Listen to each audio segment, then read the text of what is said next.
Assalamualaikum warahmatullahi wabarakatuh. Hai para pemirsa yang budiman dimanapun berada, bersama saya Rizal Mailili, reporter dm1.co.id, kembali membacakan berita, kali ini berjudul soal dugaan penggelapan pajak miliaran rupiah dan data vol jeli di bisnis kontainer, ini penegasan Wakakadin Gorontalo. Kabar terkait kecurigaan atau indikasi terjadinya penggelapan pajak dan juga data vol jeli atau pemalsuan dokumen di bisnis kontainer di Pelabuhan Anggrek, Kabupaten Gorontalo Utara, Provinsi Gorontalo, makin menjadi perbincangan menarik dan hangat di tengah-tengah publik. Pasalnya, dari kalkulasi sejumlah pihak mengungkapkan bahwa nilai yang dikantongi oleh oknum berinisial AH sebagai sosok yang diduga melakukan penggelapan pajak dan data vol jeli tersebut, diperkirakan dapat mencapai angka puluhan miliar lebih. Informasi yang berhasil dihimpun redaksi DM1 menyebutkan bahwa oknum AH saat ini adalah berstatus sebagai Direktur Operasional di PT TIL, yakni salah satu perusahaan pelayaran nasional swasta yang berkedudukan pusat di Surabaya. Selain itu, AH juga selama ini dikenal sebagai agen di Gorontalo yang membawahi nama perusahaan pelayaran swasta tersebut. Nama AH mendadak meledak diperbincangkan di hampir semua kalangan, yakni ketika dikabarkan bahwa dirinya akan dilaporkan secara berjenjang oleh salah satu LSM di Provinsi Gorontalo, karena diduga kuat melakukan praktik data vol jeli yang terindikasi bermotif penipuan, dan juga penggelapan pajak yang angkanya diperkirakan mencapai puluhan miliar. Menanggapi kabar dan masalah tersebut, sejumlah pihak pun ikut berkicau dan angkat suara. Salah satunya adalah Haji Yasin Muhammad, SE, MPA, selaku Wakil Ketua Kamar Dagang dan Industri Indonesia atau Kadin Provinsi Gorontalo, bidang perizinan, investasi, pengembangan ekspor dan pasar modal. Selain sebagai pengurus Kadin Provinsi Gorontalo, Haji Yasin, sapaan akrab Yasin Muhammad yang selama ini juga dikenal sebagai Direktur Utama di PT Gorontalo Pangan Sejahtera atau PT GPS itu, ternyata adalah salah satu pihak atau relasi yang kerap menggunakan jasa pelayaran peti kemas atau kontainer melalui PT TIL. Artinya, jika sekiranya memang benar dan terbukti AH melakukan penipuan melalui data vol jeli untuk mendapatkan keuntungan pribadi, maka salah satu yang dapat disebut korban adalah PT GPS, perusahaan yang dipimpin oleh Haji Yasin tersebut. Dalam bincang-bincangnya dengan wartawan DM1, Haji Yasin melontarkan beberapa penegasan penting terkait permasalahan tersebut. Yakni, ia meminta manajemen PT TIL agar oknum AH segera mempertanggungjawabkan perbuatannya. Sebab, menurut Haji Yasin, AH saat ini terindikasi kuat mencatut nama perusahaan PT TIL untuk kepentingan pribadinya.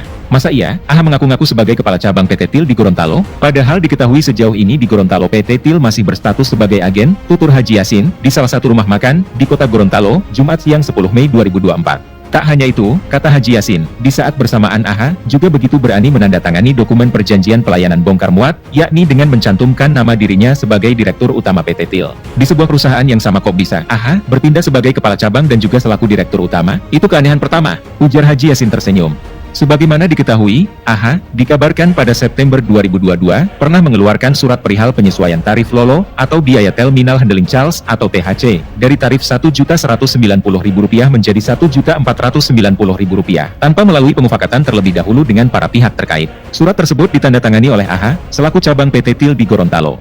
Andai ini terbukti sebagai penipuan, maka tentunya ini merupakan sejarah baru penipuan kepada relasi perusahaan dalam bisnis kontainer. Dan ini sangat parah, lontar Haji Yasin. Namun, lanjut Haji Yasin, mengenai indikasi pidana penipuan yang mengaku kepala cabang sekaligus Direktur Utama, itu kewenangan APH atau aparat penegak hukum. Dan jika ada indikasi penggelapan pajak atau pidana perpajakan, itu adalah kewenangan dari Kepala Kantor Pelayanan Pajak Pratama Gorontalo. Biarlah yang bersangkutan mempertanggungjawabkan perbuatannya, ujar Haji Yasin.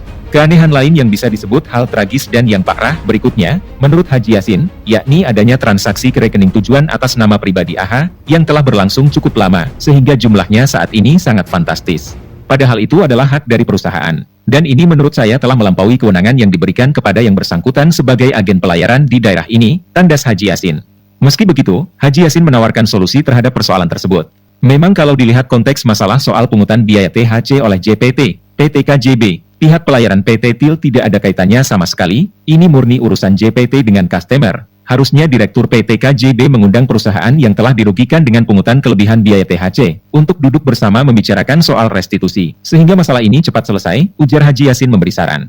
Haji Yasin secara pribadi juga mengusulkan kepada Direktur Utama PT TIL Pusat di Surabaya agar sebaiknya memecat oknum-oknum yang membuat gaduh dengan mencoreng nama baik PT TIL. Selain itu, Haji Yasin juga menyarankan kepada Direktur Utama PT TIL untuk sesegera mungkin membuka cabang atau mengganti keagenan kapal di Provinsi Gorontalo. Usul ini, insya Allah, saya akan sampaikan pada hari Rabu, tanggal 15 Mei 2024 ke Direktur Utama PT TIL di Surabaya, pungkas Haji Yasin.